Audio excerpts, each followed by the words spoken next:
Hare Krishna. Welcome you all in the class.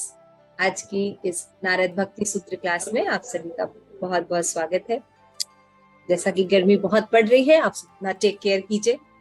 और जब गर्मी ज्यादा पड़ती है तो अक्षय तृतीया आती है ना। तो आई थिंक 22 अप्रैल को सैटरडे को अक्षय तृतीया है। और अक्षय तृतीया बहुत ही ऑस्पिशियस डे होता है ठाकुर जी का, है ना। और उस दिन बहुत से सेलिब्रेशन हम मनाते हैं। और दूसरा, उस दिन से चंदन यात्रा शुरू होती है। 21 दिन तक चंदन यात्रा चलेगी। आप सबको अलग अलग कथाएं हैं, पता है माधवेंद्रपुरी की कथा, किस तरह उन्होंने भगवान की प्रसन्नता के लिए भगवान को चंदन लगाया, है ना। एसी नहीं लगाया, चंदन लगाया।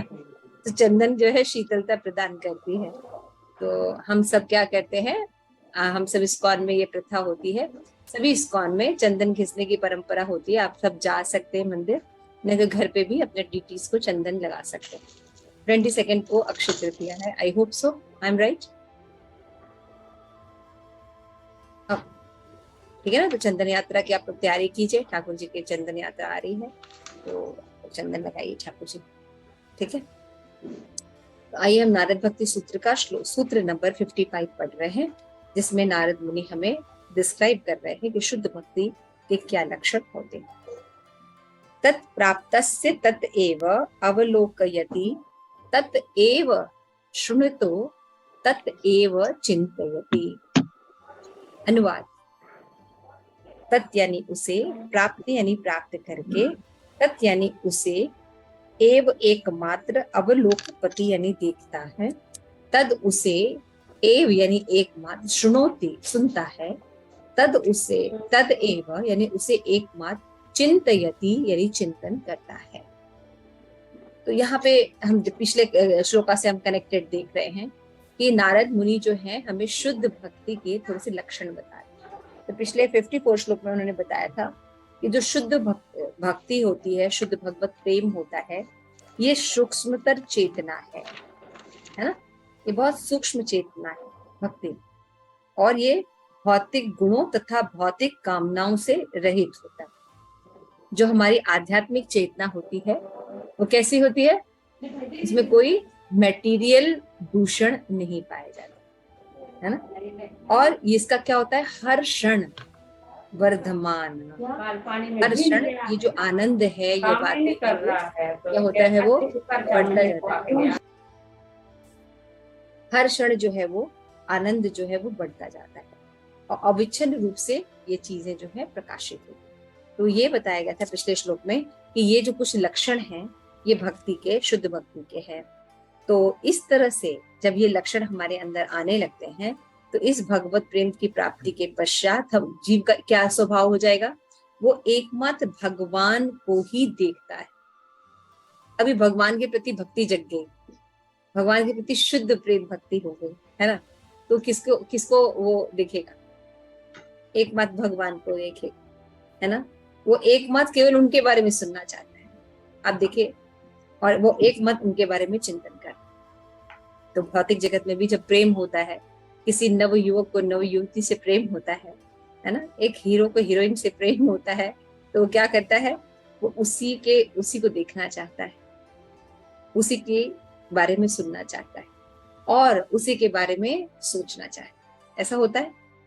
तो भक्ति में भी ये 3 लक्षण पाए जाते हैं, लेकिन ये आध्यात्मिक होते हैं, है ना। इसमें एकमात्र भगवान कृष्ण को, उनका सुंदर चेहरा देखने की लालसा रहती है जीव, अलग अलग दर्शन करने की, अलग अलग जगह जाने की, अलग अलग तीर्थ स्थानों में जाने की लालसा रहती है, और एकमात्र ही उनके लिए सुनने की इच्छा होती है। हम सुनना चाहते हैं भगवान के बारे में, भगवान की अलग अलग लीलाओं के बारे में, अपने संबंध ज्ञान के बारे में, और फिर हम वैसा करना चाहते हैं। कौन? भक्त लोग। शुद्ध भक्त के लक्षण बताए जाते हैं। और वो एकमात्र, देखो बार बार एकमात्र वर्ड जरूर आ रहा है। तत्प्राप्त, तत्प्राप्त, तद एव, तत्प्राप्त्य तद एव, एकमात्र, यानी उसके अलावा उसको और अब नहीं अच्छा लगता। ऐसा नहीं कि हम अभी क्लास में आए तो नारद भक्ति सूत्र पढ़ रहे हैं और उसके बाद जाके फिर हम अपना लैपटॉप पे बैठे हैं और फिर गाने देख रहे हैं, फिल्में देख रहे हैं। नहीं, यहाँ पे लिखा है एकमात्र कार्य होता है। वो अकेला भी होता है तो वो उन्हीं के बारे में सोचना चाहता है, चिंतन करना चाहता है, सुनना चाहता है कृष्ण के बारे में। और जब वो वैष्णव एसोसिएशन करता है तो वो सुनता ही। क्लियर हो गया? तो आइए तात्पर्य पढ़ते हैं। कौन पढ़ेगा? गोलोकेश्वरी बुक है आपके पास? यस, रीड करिए। हरे कृष्ण माता जी, दंडवत प्रणाम। तात्पर्य: भगवान कृष्ण इस सिद्धि की अवस्था का वर्णन भगवत गीता 6.30 में करते हैं।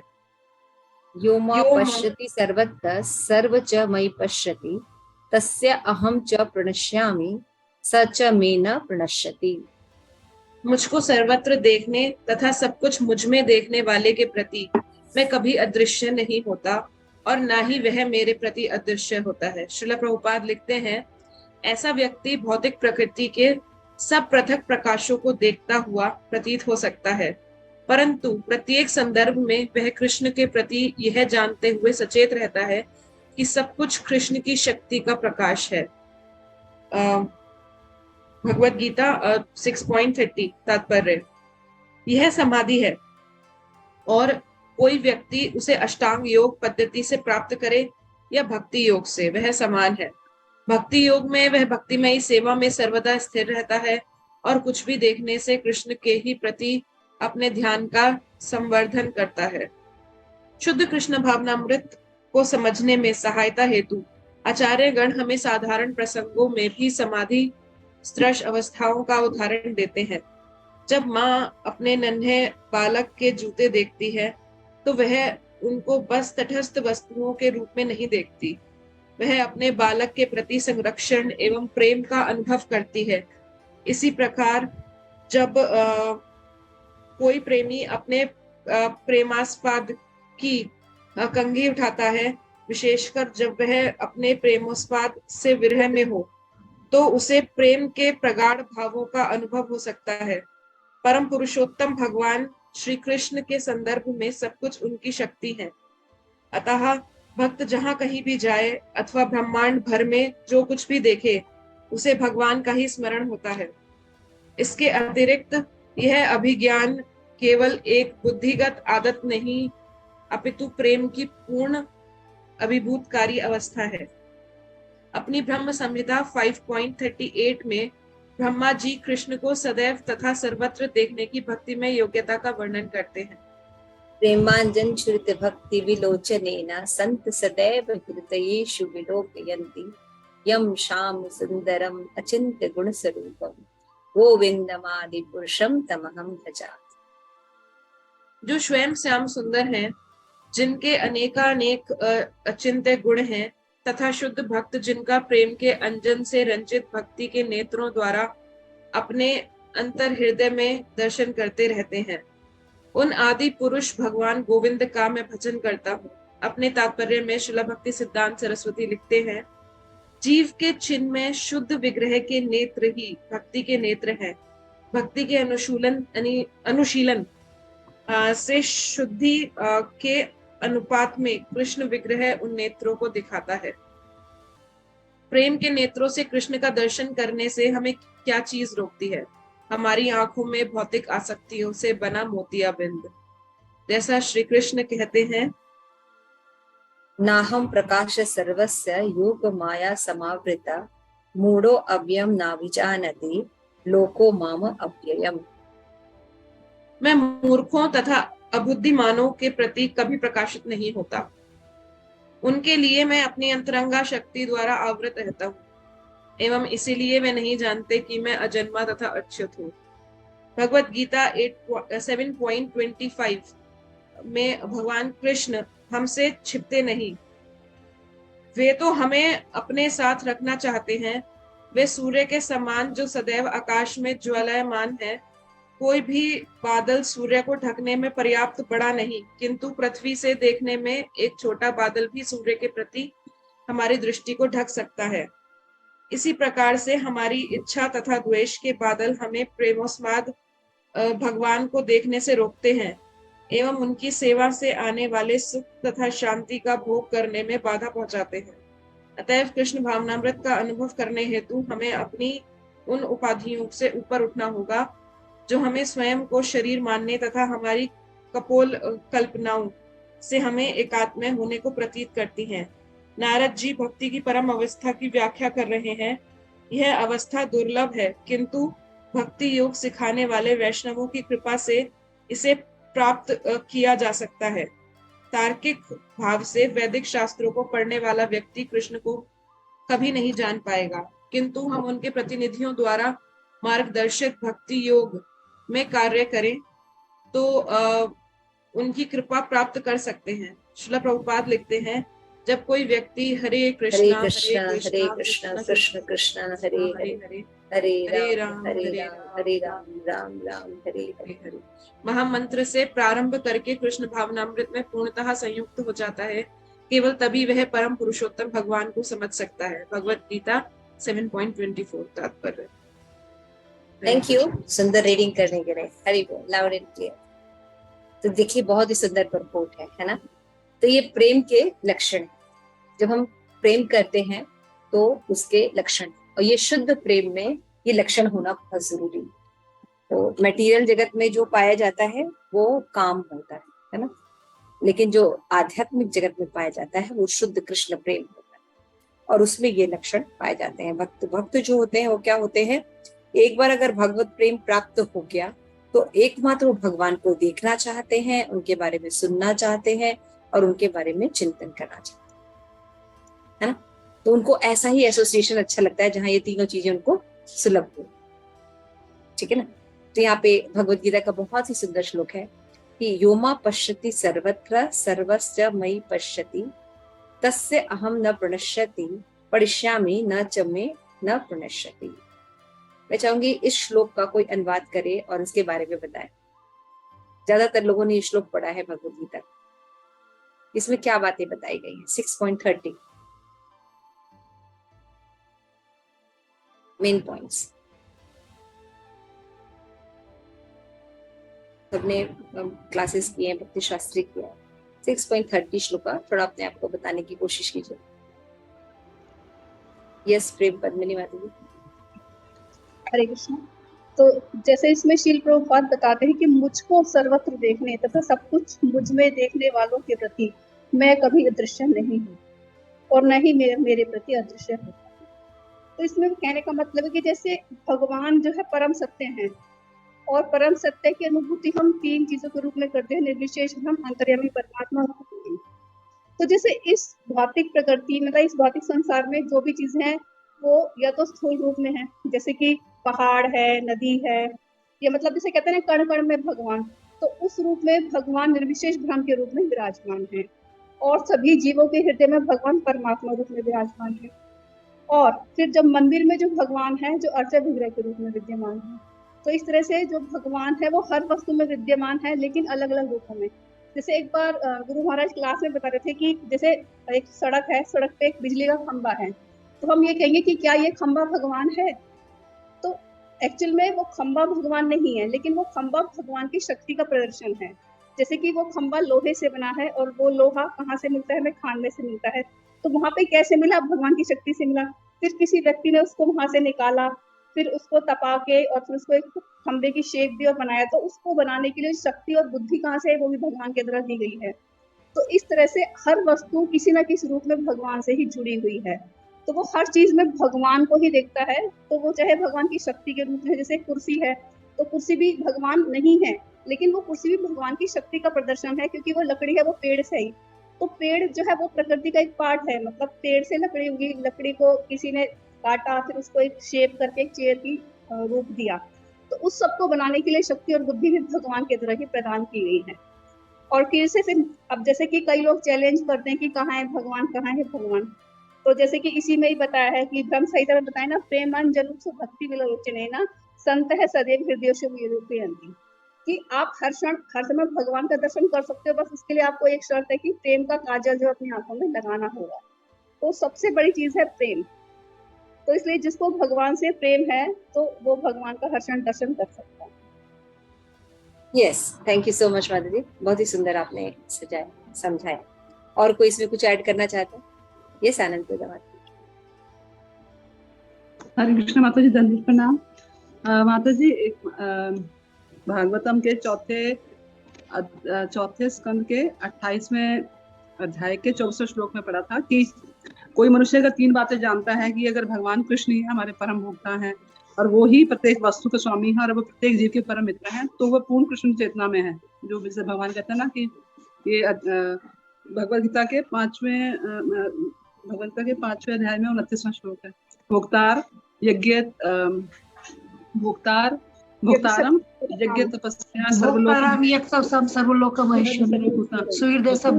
ज्ञात्वा शांति मृच्छति। शांति सूत्र। भगवान को जैसे एक जगह मैंने भागवतम में एक जगह पढ़ा था कि जितने जलचर, जितने पौधे, जितने वृक्ष, सरीसृप, पक्षी, जो भी मनुष्य, जो कुछ भी है, वो सब भगवान के ही अंश हैं।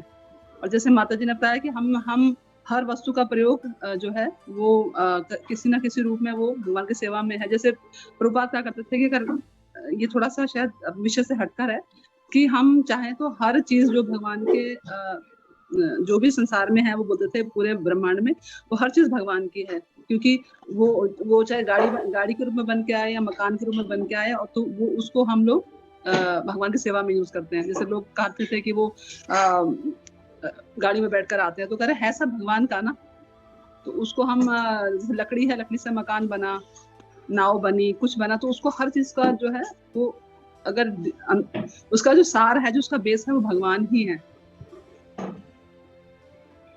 यस गोलोकेश्वरी, जरा ये श्लोका बताओ 6.30 क्या समझ में आया?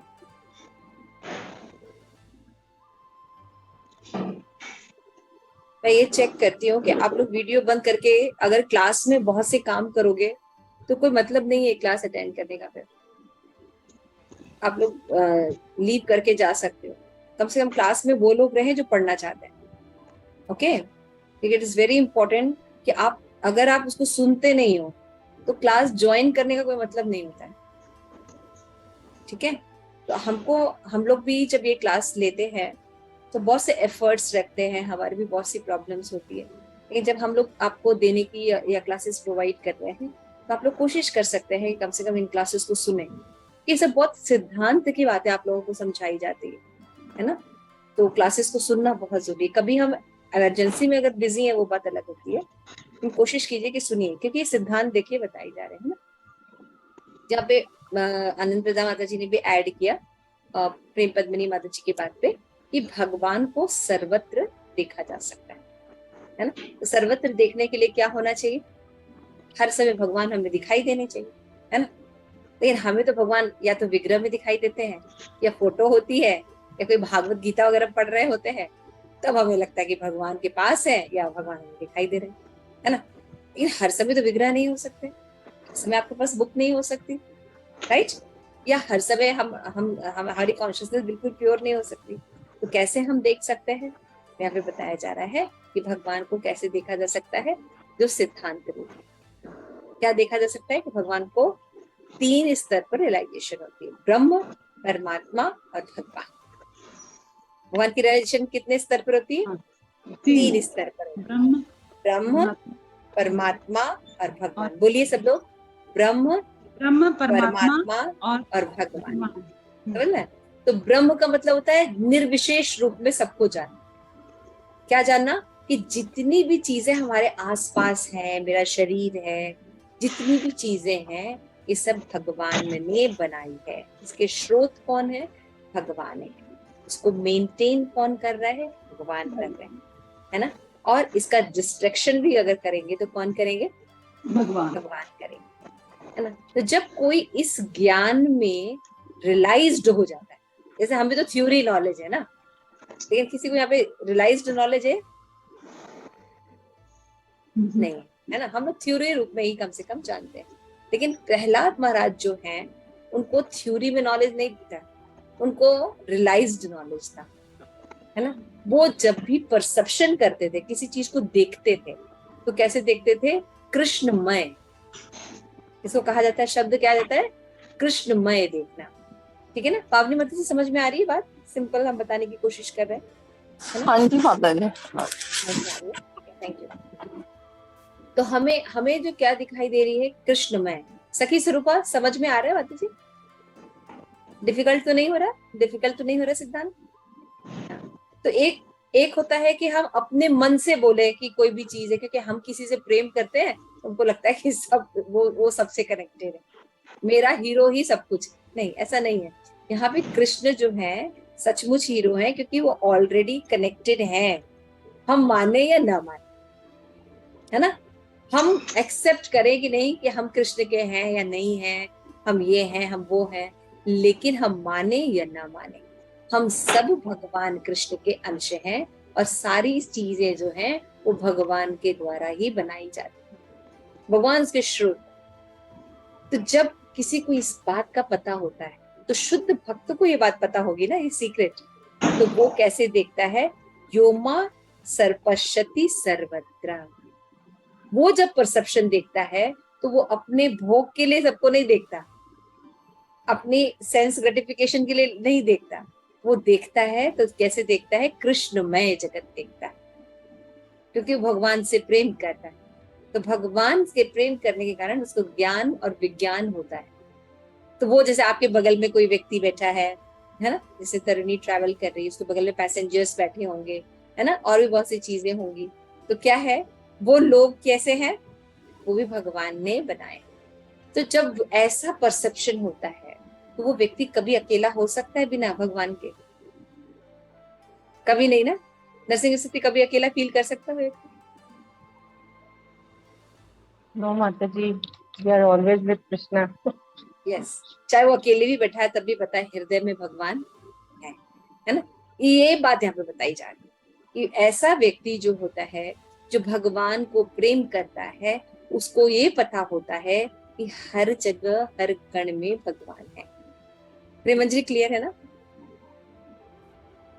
बात बहुत सिंपल है, लेकिन वर्ड्स बोलते समय हम सही अगर इस्तेमाल करें, बहुत इस्कॉनिक लैंग्वेज यूज नहीं करना चाहिए, है ना। Prem Padmini and Anand Prada both are creature, है ना। तो मेरा आप लोगों से रिक्वेस्ट, आप लोग जब किसी भी चीज के बारे में वर्णन करते हैं, बहुत इस्कॉनिक लैंग्वेज यूज करते हैं, बेस समझा के ऐसी बातें बतानी चाहिए जो सबको समझ में आए, है ना। तो ये इंपॉर्टेंट है बताना। तो इस तरह से जब व्यक्ति का परसेप्शन होता है, सब कुछ कृष्णमय देखता है व्यक्ति, तो वो व्यक्ति के लिए भगवान कहते हैं मैं कभी अदृश्य हो ही नहीं सकता। कैसे अदृश्य होगा? वो स्वप्न को भी भगवान मानता है, उसको जागना भी भगवान है, उसको खाना भी भगवान है ना, उसके आसपास जितनी चीजें हैं वो भी भगवान है। तो कैसे भगवान उसके लिए अलग? उसके लिए भगवान अदृश्य हो ही नहीं सकते किसी भी दशा, है ना। तो इस यही बात ये बताई गई। तो ये जो अवस्था होती है कि हर को भगवान कृष्णमय या कृष्णमय देखना, ये अवस्था एक्चुअल में समाधि की अवस्था हो जाएगी कि नहीं, है ना। आपने ध्यान योग पढ़ा होगा ना, तो उसमें समाधि सबसे टॉप मोस्ट अवस्था होती है। समाधि का मतलब होता है हमेशा उस चीज के बारे में सोचते रहना।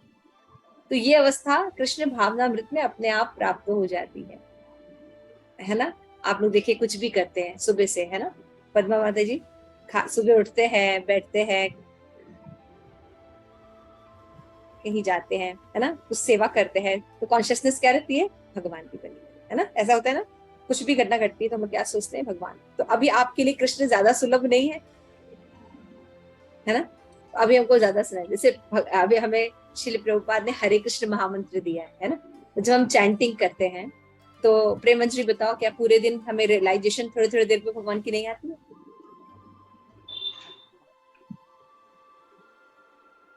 हरे कृष्णा। यस माता जी, भगवान को विग्रह में देख सकते हैं, हर चीज में देख सकते हैं, और भगवान को इनर से जब आपको इंस्पिरेशंस मिलती हैं, गाइडेंस मिलती है, वेक मिलता है, वो उसमें भी आप भगवान को देख पाते हैं कि हाँ। yes. और इसमें एक चीज और भी कि जैसे ध्यान योग कोई करता है तो 7वीं दशा पे जाके ध्यान लगता है। इसमें तो 3री में ही लग जाता है कि आपने श्रवण किया, कीर्तन किया, स्मरण हो गया, और वहां पे तो आप जाके समाधि लास्ट में लगती है, ध्यान धारणा में। तो इसलिए भक्ति योग जो चैतन्य महाप्रभु ने हमको दिया, वो बहुत ही शक्तिशाली और प्रभावशाली। Thank you so much. तो यहाँ पे जो नारद मुनि जो है क्या बता रहे हैं, कि अगर किसी को कृष्ण प्रेम प्राप्त होगा तो सदैव एक चीज में ही लगा रहेगा, कि अगर वो देखेगा तो कृष्ण को देखना चाहेगा, सुनना चाहेगा तो भगवान के बारे में सुनना चाहेगा, और अगर सोचता अकेले में रहेगा तो सोचेगा किसके बारे में, जिससे वो प्रेम करता है, कृष्ण के बारे में। तो ये लक्षण जो है ये शुद्ध भक्ति के।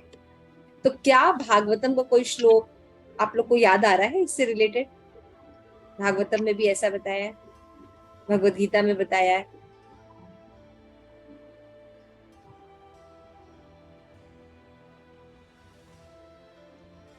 शुद्ध भक्ति की डेफिनेशन में कैसे बताया है? बहुत बहुत बहुत से श्लोक आज आपके दिमाग में आ रहे होंगे। सर्वोपाधि ने तो मुक्तम तत्परित्याग शुद्ध भक्ति नारद मुनि ने कहा ये बात। तो इसी के बेस पर रूप गोस्वामी ने क्या बताया? अन्य अभिलाषिता शून्य ज्ञान कर्मात्या नावृतम अनुकीर्णे कृष्णानु शीलनम भक्ति उत्तम, है ना? अन्य अभिलाषिता शून्य कोई अभिलाषा नहीं रहती उस व्यक्ति की, केवल कृष्ण को प्रेम। इसमें एक चीज है कि अभिलाषिता है, इसमें अभिलाषा नहीं है। मतलब मान लो कभी किसी की रेयरली कोई मटेरियल डिजायर हो भी सकती है, लेकिन वो रेगुलर ऐसी मतलब उसकी ऐसी हैबिट नहीं होनी चाहिए कि वो हमेशा मटेरियल डिजायर्स करता रहे। कभी कोई मे बी सम किसी की एक मतलब परिस्थितिवश हो भी सकती है, लेकिन वो कुछ टाइम बाद सॉल्व हो जाएगी तो फिर खत्म है। इसमें मतलब अभिलाषिता जो वर्ड उन्होंने काफी एक्सप्लेन किया था इसको जब हमने कोर्स किया था। यस प्रेम जी।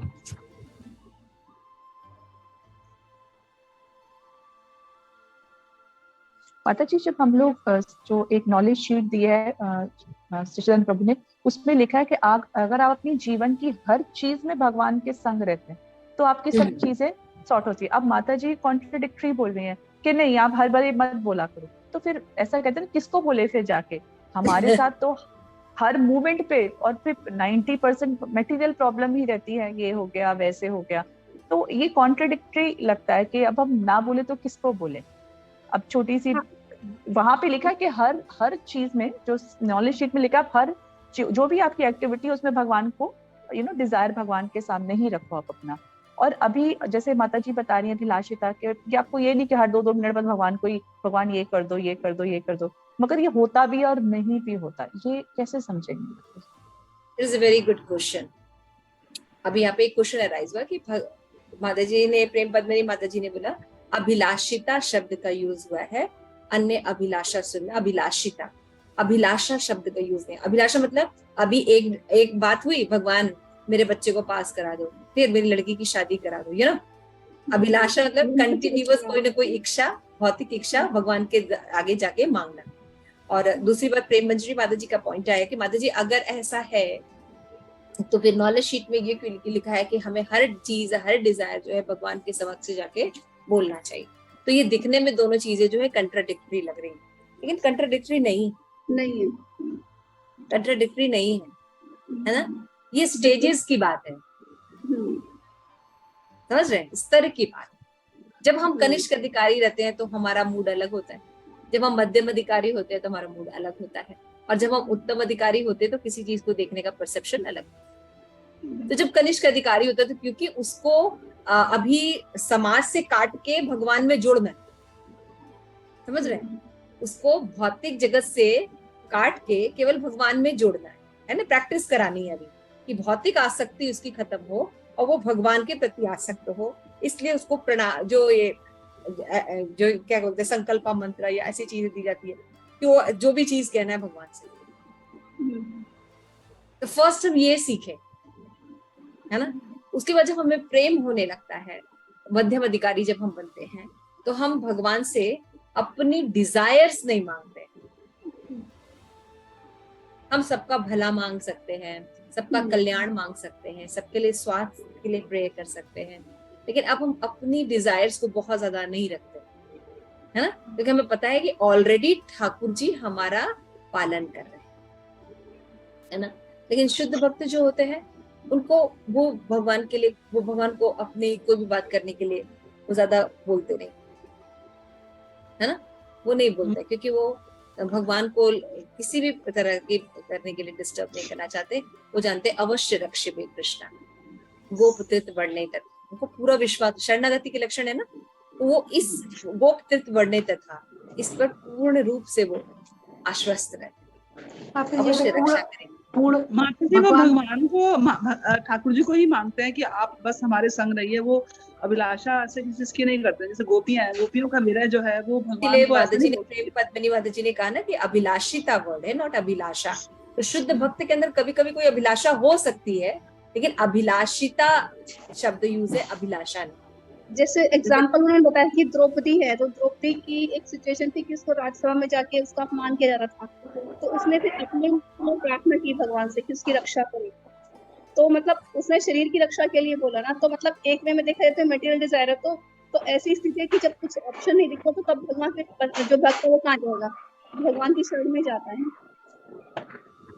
तो उस समय वो एक्सट्रीम सिचुएशन है ना, कि हाँ, आपके जितने पति हैं वो साथ न दे सके, समाज के लोग साथ न दे सके। मतलब आप सोचिए, मतलब बहुत ही मतलब बहुत रेयर परिस्थिति है, मतलब उतना लेवल तो अभी हम लोग का नहीं है, लेकिन उस लेकिन परिस्थिति समटाइम्स मटेरियल मतलब हर एक की लाइफ में कभी ना कभी कुछ ऐसी सिचुएशंस आती है कि वे दिखाई नहीं देता, मतलब समझ में ही नहीं आता कि क्या करे, तो फिर व्यक्ति भगवान से ही जाके प्रार्थना करता है, मतलब चाहे वो मटेरियल डिजायर ही दे हाँ, इसीलिए मैंने जो बताई, तो प्रेम मंजरी माता जी क्लियर हुआ आपको? बात वही है, स्तर की बात होती है। तो यहाँ पे ये इसलिए कहा जा रहा है। तो भक्त जो है वो अलग से कोई अपनी डिजायर पूरी नहीं करते या भगवान को परेशान नहीं करते कुछ भी करने के लिए। तो जानते हैं कि भगवान का इसका तथ्य अनुकंपान सुसमीक्षण, कोई कोई कुछ होगा, कोई पर्पस हो इसके पीछे कि भगवान ने हमें दिया, क्योंकि अगर भगवान देते हैं तो हमारे लिए अच्छा ही होगा। तो यो मा पश्यति सर्वथा सर्वत्र। तो इस तरह से जो नारद मुनि ने बोला, तो अगर मान लीजिए हम उसी का चिंतन करेंगे, उसी के बारे में सुनना चाहेंगे और उसी के बारे में हम एकमात्र उनको ही देखना चाहेंगे, तो उस व्यक्ति का हमसे बिलगाव हो सकता है? नहीं हो सकता, है ना। तो इसको कहते हैं प्रेम, है ना। तो ये वो व्यक्ति नहीं हो सकता। तो आप कहेंगे कि माता जी मटेरियल जगत में भी होता है, मुझे इस फला व्यक्ति से बहुत प्रेम है ना, मुझे उसके बारे में ही सुनना अच्छा लगता है, उसके बारे में चिंतन करना अच्छा लगता है, मेरा वो बिलवेड व्यक्ति है ना। तो ऐसा, तो वो बिलवेड है और आपको ऐसा लगता है कि वो सर्वत्र है, लेकिन वो सर्वत्र नहीं हो सकता क्योंकि वो जीव है ना। अब बैटमैन सुपरमैन बना तो लेते हैं कि छोटे छोटे स्पाइडरमैन आ जाता है, लेकिन वास्तविक केस में स्पाइडरमैन नहीं आता है हेल्प करने के लिए। माता जी मीरा जी का जो प्रेम है जिसमें वो भगवान को, तो उसका उनको किस कैटेगरी में रखेंगे हम? जैसे उनको कोई डिजायर नहीं थी, वो सिर्फ भगवान की सेवा में, उसको कौन से को तो भक्त की श्रेणी में बोलते हैं। लेकिन मीराबाई का जो मैंने पढ़ा था उसमें था कि मीराबाई का जब तक वो जीव गोस्वामी से नहीं मिली थी, उनसे नॉलेज नहीं लिया था, तब तक उनकी शुद्ध भक्ति नहीं थी। लेकिन जब उन्होंने जीव गोस्वामी से शिक्षा ग्रहण की तो उनके जो कई पद्य हैं, फिर भजन है, उनमें बहुत अंतर भी था, ठीक है ना। तो हर व्यक्ति का स्तर होता है ना, अलग अलग स्तर होता है। ऑब्वियसली वो कृष्ण से प्रेम करती थी, लेकिन धीरे धीरे शुद्ध भक्ति जो है वो बहुत ही डिफरेंट चीज होती है ना। तो उस तक बहुत रेयर पहुंचा जाता है। तो अगर वही मैंने आपसे अभी जैसे मैं ये एग्जांपल देती कि अगर हम मटेरियल किसी व्यक्ति को लव करते हैं, तो वो भी तो हम उसके बारे में हमेशा सुनना चाहेंगे, हमेशा बोलना चाहेंगे, हमेशा श्रवण करना चाहेंगे उस व्यक्ति के बारे में, है ना। तो मतलब वो व्यक्ति भी तो सर्वत्र हुआ हमारे साथ। हाँ, आपके साथ सर्वत्र हो सकता है, आप शाहरुख खान में हो सकते हैं, आप और भी पता नहीं कौन होंगे, मैं भूल गई जो भी अच्छे लगते हैं आपको, आपके उस हिसाब से हो सकते हैं, लेकिन वो भगवान की तरह नहीं होते सर्वत्र। भगवान की तरह सबके हृदय में परमात्मा की तरह नहीं हो सकते, क्योंकि वो जीव है। रियल हीरो तो भगवान ही है। कितना भी कोई जीव जो है बनने की कोशिश करे भोक्ता, लेकिन वो कभी बन नहीं सकता, क्योंकि भोक्ता भगवान है ना। अगर हम आपको बैठ के गोवर्धन की तरह, गोवर्धन लीला की तरह बैठ के खिलाना शुरू करें, भाई कौन खा सकता है गिरिराज जी की तरह? कौन जीव है दुनिया का जो खा सकता है, पचा सकता है और पचार सकता है, सबसे बड़ी चीज है ना। तो भोक्ता भगवान ही हो सकता है। जनरली हम भोगने के नाम पे शोषण करते हैं। मान लीजिए आपने देखा होगा बहुत ऐसे चीजें दिखाई जाती हैं जिसमें ये बताया जाता है, हाँ वो गरीब बच्चा था, उसको मैंने अडॉप्ट कर लिया, सड़क पे ले आया था, उसको मैंने ले आया, पढ़ाई कराया, ये करा, ऐसा करते हैं ना, उसको एजुकेट करते हैं, ये करते हैं, वो करते हैं, वो करते हैं, लेकिन उसको पूरा अधिकार भी समझते हैं कि दिन भर वो हमारा गुणगान ही करता रहे, दिन भर हमारा यशोगान ही करता रहे कि मैंने उसके लिए क्या क्या किया, है ना। हम और फिर देखते हैं कि वो छोड़ छाड़ के चला जाता है। हमें फिर बड़ा दुख होता है कि देखो आज लोग कितने कितने अकृतज्ञ होते हैं, है ना, हमने उसके लिए क्या क्या किया और आज वो मेरे लिए ये क्या, क्योंकि वो हमें भोगने नहीं आता है ना। हम किसी को भोग नहीं सकते। हम अगर किसी को भोगने जाएंगे या तो खुद भोगे जाएंगे या उसका शोषण करेंगे, बिल्कुल सर। है ना। लेकिन भगवान को भोगने आता है। मैंने आपको बार बार बहुत सुंदर एग्जाम्पल दिया कि अगर एक छोटा सा सुंदर सा फ्लावर खिला है ना, गुलाब का फूल खिला है, तो उसमें आप देखिएगा मक्खी, मधुमक्खी आती है, वो बैठेगी, उसमें से रस लेगी और चली जाएगी, है ना। न उस फूल का कोई बिगाड़ होता है, न उसकी कोई स्मेल में कोई चेंजेस आता है, और न ही किसी कोई तरह का नुकसान होता है, बल्कि वो मधु ले जाकर एक मधुमक्खी जो है शहद में उसको कन्वर्ट कर देती है ना। तो भगवान जीव का इस तरह से भोग करते हैं, उसका वर्धन होता है, हर जीव का वर्धन होता है।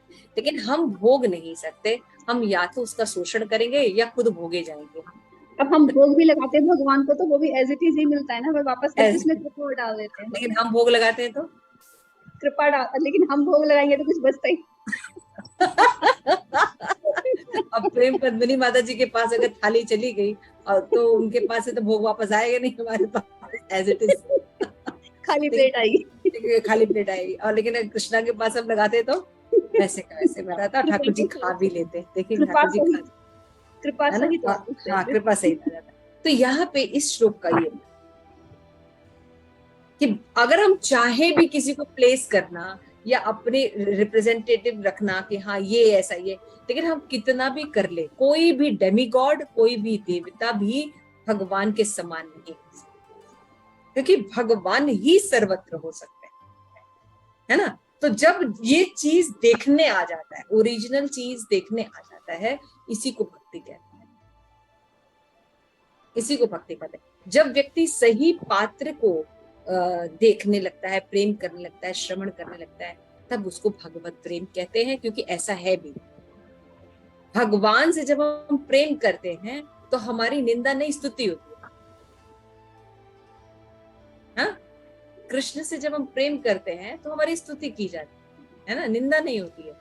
लेकिन अगर हम हमारा कोई बॉयफ्रेंड गर्लफ्रेंड वाला रिलेशन हो तो देखिए निंदा होती है ना, समाज में निंदा का विषय। इन भगवान से प्रेम करने का कोई निंदा का विषय नहीं, है ना।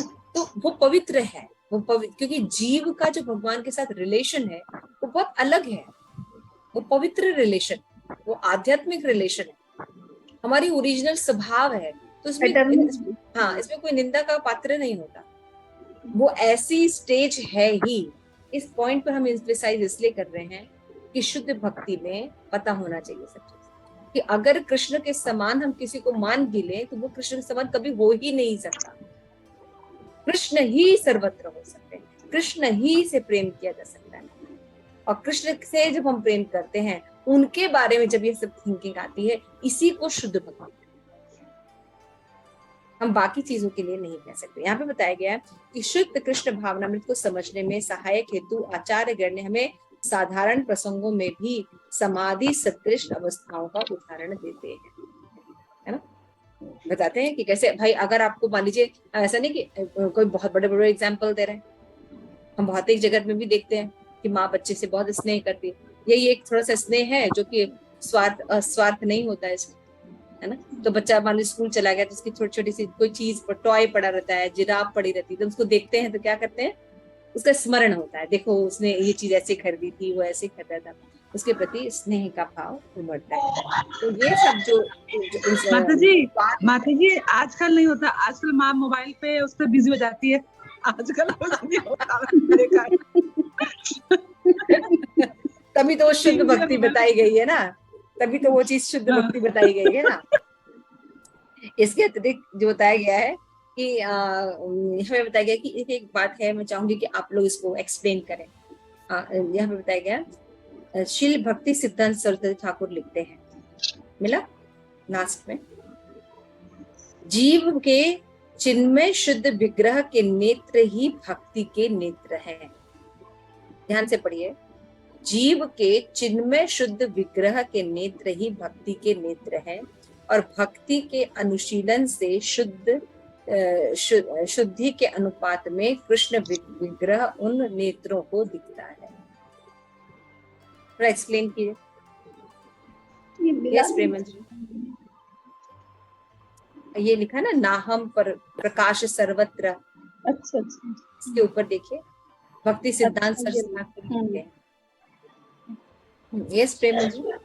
हरे कृष्णा। माता जी जैसे ये बता रहे हैं कि भक्ति के अनुशीलन से शुद्धि के अनुपात, वो स्टेज के हिसाब से कनिष्ठ अधिकारी कैसे देखता है, वो सोचता है कि अच्छा ये डीटी है, अच्छा ये पत्थर का बना है, ये लकड़ी का बना है, उससे ऊपर का लेवल का है ना, वो उनको शास्त्र के हिसाब से देखेगा कि शास्त्र के हिसाब से बना है। लेकिन जो उत्तम अधिकारी है वो कहीं ये ठाकुर जी ही हैं, ये यहीं पे हैं, मतलब ये परसेप्शन आपके स्तर के हिसाब से। तो यहाँ पे क्या वही बात आपकी जरूर, इसीलिए कृष्ण भाव भक्ति को क्या बोलते हैं, कृष्ण कॉन्शियसनेस, चेतना की शुद्धि। कृष्ण माता जी, लेकिन इसमें तो ये लिखा है ना कि भक्ति के अनुशीलन से शुद्ध के कृष्ण विग्रह, मतलब भगवान का जो विग्रह है, जो चिन्मय है, वो भी उनको उसी रेसिप्रोकेट करते हैं, उसको उन नेत्रों को। यहाँ पे भगवान तो का एक पार्ट बताया कृष्ण विग्रह जो है कि जीव के चिन्मय शुद्ध विग्रह के नेत्र ही भक्ति के नेत्र है। इसका क्या मतलब है?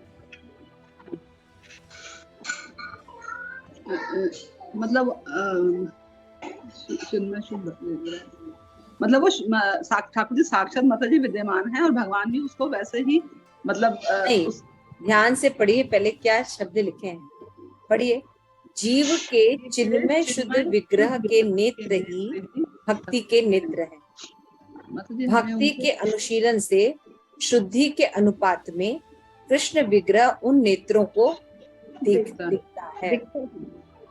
माता जी यस, इसमें मतलब कि जो हमारी स्पिरिचुअल आईज जब खुल जाएंगी, अभी तो मटेरियल कवर्ड है हमारी आंखें, वो नहीं है। वो बता रहे कि प्रेम के ये जो जीव के चिन्मय शुद्ध विग्रह नेत्र, मतलब जो हमारी स्पिरिचुअल आईज है, जब उसमें से ये कंटेमिनेशन हट जाएगी, वही भक्ति के नेत्र है।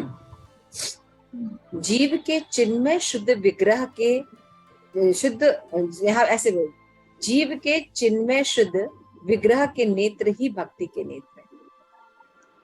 देखिए कई तरह के दर्शन होते हैं ना, मनोमय ऐसे भी वाला है ना। हाँ, एक तो मनोमय होते हैं, एक चिन्मय, ऐसे करके 3-4 कैटेगरीज हैं। मनोमय होता है और एग्जैक्टली याद नहीं आ रहा है। यहाँ पर विग्रह की बात हो रही है कि विग्रह के नेत्र ही हाँ, तो विग्रह को आप कैसे देखेंगे? आप कनिष्ठ अधिकारी हैं तो क्या देखेंगे? पत्थर के हैं, संगमरमर के हैं, लकड़ी के हैं। लेवल के हिसाब से मध्यम अधिकारी हैं तो कैसे देखेंगे? है ना, ज्ञान में होंगे, ज्ञान में होंगे कि भगवान है, ये कृष्ण है, इनका रूप ऐसा है। हम शास्त्र के हिसाब से देख रहे हैं देखने का। लेकिन चिन्मय दर्शन कौन करेगा? शुद्ध भक्त करता है। उत्तम अधिकारी कैसे देखते हैं भगवान को? भगवान का ही दर्शन, मूर्ति नाही तुम्ही साक्षात ब्रजेंद्र नंदन, भगवान का दर्शन करता है, साक्षात भगवान के दर्शन। तो ये सब किसकी बात की जा रही है? कॉन्शियसनेस के स्तर। शुद्ध भक्ति जो है उत्तम अधिकारी ही कर सकता है। जो नारद मुनि लक्षण जो बता रहे हैं कि एकमात्र हम लोग श्रवण करते थोड़ी देर के लिए करते हैं, हम लोग देखेंगे थोड़ी देर के लिए देखेंगे, है ना, लेकिन वो हमेशा उन्हीं को देखता है, हर्ष, तो वो शुद्ध अवस्था होती है। तो वही यहाँ पे बताया गया है कि जैसे जैसे हमारा अनुपात बढ़ता है, स्तर बढ़ता है, वैसे वैसे हम विग्रह के नेत्र को देखते हैं। जैसे इसमें एक मैं चीज बताना चाहूंगी, और जैसे कि शील प्रभुपाद से जब भी किसी इस्कॉन टेम्पल में जाते थे तो वहाँ विग्रहों के सामने वो खड़े होके उनसे पूछते थे कि आपकी सेवा ठीक से हो रही है ना। तो मतलब जैसे कि एक व्यक्ति दूसरे व्यक्ति से बात कर रहा है, इस तरह की चीजें कई बार पढ़ी है। जैसे तो इट मीन्स वो मतलब रियल में भगवान का दर्शन करते थे और उन देखते थे, वो बता देते कि यहाँ पे भगवान की ठीक सेवा नहीं हो रही, तो वो इंस्ट्रक्शंस देते थे कि जो है मतलब फला मंदिर में इस तरह से विग्रह की सेवा अच्छे से नहीं हो रही है, तो वो तभी जान पाते थे कि वो उस तरह से भगवान का दर्शन कर पाते थे और माता जी, पाते थे। मैंने एक जगह पढ़ा था, प्रभुपाद किसी मंदिर में गए थे, दोबारा जब वो वहां उस मंदिर में गए फॉरेन में, तो उन्होंने आने के बाद जैसे जो मंदिर का पुजारी वहाँ की जो सेवा कर रहे थे, उन्हें आकर उसको क्रोध में कहा कि तुम मंदिर के में जो बर्तन है भगवान का सही तरह से साफ नहीं करते हो, झूठे बर्तन होते हैं, वो उसमें जूठन लगी रहती है और तुम सही से साफ नहीं करते हो। तो वो एकदम घबरा गया, क्योंकि उसको मालूम था कि वो थोड़ा ऐसे ही करता है। तो उन्होंने बोला कि भगवान जो है मुझे बोल रहे हैं, उन्होंने उस दिन उन्होंने साफ बोला कि भगवान मुझे बोल रहे हैं कि ये मेरे जो बर्तन है, तो वो कह रहे हैं उनका वो लिखा हुआ था कि मैं घबरा गया कि इतने शुद्ध भक्त हैं हमारे गुरुदेव की उस दिन से मैंने मतलब बड़ी ही तन्मयता से मैंने भगवान की सेवा, क्यों तब तक तो वो कह रहे हैं मैं उनको एक सिर्फ मूर्ति समझता था, उनको साक्षात विग्रह समझकर मैंने उनकी सेवा शुरू करी। प्रभुपाद ने बोला कि मुझे उन्होंने बोला है कि मेरे बर्तन सही से नहीं करता है, झूठे बर्तन रखता है जी। तो ऐसी बहुत सारी उन्होंने चीजें बताई। शुद्ध वैष्णव, ऐसा बहुत सी चीजें हो। Thank you so much. तो यहाँ पे हम देख सकते हैं कि इस डेफिनेशन में नारद भक्ति सूत्र में नारद मुनि समझा रहे हैं, तो भगवान को सर्वत्र देखना, हमेशा सोचना, हमेशा उनके बारे में श्रवण करना, उनका चिंतन करना और उनको देखने की प्रवृत्ति जो है वो क्या होती है, शुद्ध भक्ति के लक्षण है। क्यों? क्योंकि जितनी भी ब्रह्मांड में चीजें हैं वो भगवान के द्वारा ही उत्पन्न हुई है। इसलिए जब हम इस बात को समझ जाते हैं और सर्व कृष्णमय जगत देखते हैं तो क्या हो जाता है, हमारा परसेप्शन पूर्ण हो जाता है। लेकिन ये शुद्ध भक्ति के स्तर पर है ना। लेकिन जो बुद्धिमान नहीं होते है ना, वो भगवान को क्या सोचते हैं कि दर्शन करने से हमें क्या चीज रोक सकती है, हमारी भौतिक आसक्ति। हम क्यों नहीं भगवान का ऐसा दर्शन कर पाते हैं? क्योंकि हमारी जो आसक्ति है वो मटेरियल जगत में है, ज्यादा है। हम थोड़ी थोड़ी देर के लिए भगवान के पास जाते हैं, लेकिन भगवान के पास वैसे नहीं जाते जैसे शुद्ध भक्त रहते है ना, क्योंकि हमारी मटेरियल डिजायर्स होती है। इसलिए हम भगवान को शुद्ध रूप में नहीं देख सकते। तो हमें भगवान से ये प्रार्थना करनी चाहिए कि भगवान, जैसे आंखों में मोतिया बिंदु हो जाता है तो आंख को ही निकाल देना ये कोई बहुत बड़ा काम नहीं है, लेकिन हमारा मोतिया बिंद अगर ठीक कर दीजिए तो हम सही से देख पाएंगे, क्योंकि आंखों का जो काम है वो क्या है, देखना है। उसी तरह से अगर हम शुद्ध भक्ति कर पाएंगे तो भौतिक आसक्ति जो है हमारी चली जाएगी और हमारी जो कृष्ण के प्रति आसक्ति ऑलरेडी है वो जागृत हो जाएगी। तो इस तरह से क्या हो जाएंगे, हम भी जो है कृष्णमय दर्शन कर पाएंगे। हमारे सामने राधा गोविंद नहीं खड़े होंगे, साक्षात राधा गोविंद होंगे। जैसे बात महाराज बोलते हैं, ये साक्षात गोलोक में आप जाएंगे तो यही कृष्ण आपको मिलेंगे। तो जिस विश्वास के साथ कहते हैं उस विश्वास के साथ हम लोग नहीं कहते, क्योंकि हम लोग अभी उस स्तर पर नहीं। इन शुद्ध भक्तों को ऐसी दृष्टि होती है, ऐसे ही कृष्ण है, ऐसे ही श्रीमती राधा रानी है, ऐसे ही राधा गोविंद है, जैसे कि हमें नोएडा टेम्पल में मिले हैं गोविंद, है ना। इतने कृष्ण भावनामृत कर्म करने हेतु हमें उन उपाधियों से ऊपर उठना होगा। हमें अपनी उपाधियों से धीरे धीरे ऊपर उठना होगा। हमारी उपाधियां क्या है? मैं स्त्री हूँ, मैं मदर हूँ, मैं फादर हूँ, मैं पढ़ी हूँ, मैं लिखी हूँ, मैं काली हूँ, मैं गोरी हूँ, मैं लड़का हूँ, लड़की हूँ, और भी बहुत सी उपाधियां, प्रेसिडेंट हूँ, है ना। ऐसे बहुत सी उपाधियां जो हैं वो नहीं है। हमें एक मैं टीचर हूँ, ये भी एक उपाधि है। मैं प्रीचर हूँ, कोई भी चीज है, ये सब उपाधि है। लेकिन मैं कृष्ण की दास, नित्य दास, ये उपाधि जो है हमारी सही उपाधि। तो जब हम इस अवस्था पर आ जाएंगे तो हम कल्पों कल्पित जो कृष्ण भावना अमृत का सोच रहे हैं आर्टिफिशियली, वो प्रैक्टिकली होने लगेगा, क्योंकि कृष्ण रियल में सर्वत्र हर चीजों में विद्यमान। केवल हमें धीरे धीरे अपनी कॉन्शियसनेस को चैंटिंग के द्वारा प्योर करना होगा। तो जब हम शुद्ध भक्ति की तरफ अग्रसर होंगे तो हमें भी रियलाइजेशन ऐसे होने लगेगी। इसलिए नारद जी भी भक्ति की परम अवस्था की व्याख्या कर रहे हैं, जो कि काफी दुर्लभ है, लेकिन वैष्णव इसे बहुत ही आसानी से प्राप्त कर सकते हैं। और कैसे प्राप्त करते हैं? श्री प्रभुपाद कहते हैं बहुत ही सिंपल है ना। लेकिन श्री प्रभुपाद हमेशा कहते हैं कि कृष्णा कॉन्शियसनेस बहुत सिंपल है, लेकिन इसको प्रैक्टिस करना बहुत डिफिकल्ट है। कितना सिंपल, इतना कठिन जो कि भगवान के ऐसे दर्शन हम कर सकेंगे, कितना डिफिकल्ट है। हम सब चर्चा कर रहे थे ना कि जो शुद्ध भक्त है वो दर्शन कर पाएगा, लेकिन प्रभुपाद कहते हैं इसको बहुत आसानी से आप कर सकते हैं। आप हरे कृष्णा कृष्ण कृष्ण हरे हरे, हरे राम राम राम हरे हरे, इसकी जब आप चैंटिंग करने लगेंगे तो आपको ये चिन्मय दर्शन प्राप्त होने लगेगा। श्री प्रभुपाद साथ में ये भी कहते हैं हर जगह, yes Krishna consciousness is very simple but it is difficult to practice. नाम से बात तो सिंपल कही जा रही है कि हरे कृष्ण महामंत्र की चैंटिंग से हमारा चिन्मय दर्शन होने लगेगा, हम शुद्ध भक्ति को प्राप्त कर लेंगे, लेकिन ये इतना आसान नहीं है ना। वी हैव टू प्रैक्टिस, हमें रोज प्रैक्टिस करनी पड़ेगी, हमें ऐसे भक्तों के एसोसिएशन में रहना पड़ेगा जो सिंसियरली इसकी प्रैक्टिस कर, है ना। तो गुरु महाराज की व्यास पूजा आ रही है और हमारे लिए बहुत हर्ष का विषय है, गुरु महाराज का हम व्यास पूजा फिर से सेलिब्रेट करेंगे। आप सबों से निवेदन है, अपने प्रिय गुरुदेव के लिए सुंदर सा लेटर लिखें, कृतज्ञता से भरा हुआ, और उसको अगर आप भेज सकते तो ठीक है, नहीं तो फिर आप हमें भेज दीजिए, हम भेज देंगे। तो जरूर आप लोग अपने गुरु महाराज के लिए लेटर लिखिए, ठीक है। श्री प्रभुपाद की जय, आप सभी गौर भक्तवृंद की जय, निताई गौर प्रेमानंदे, हरि हरि बोल।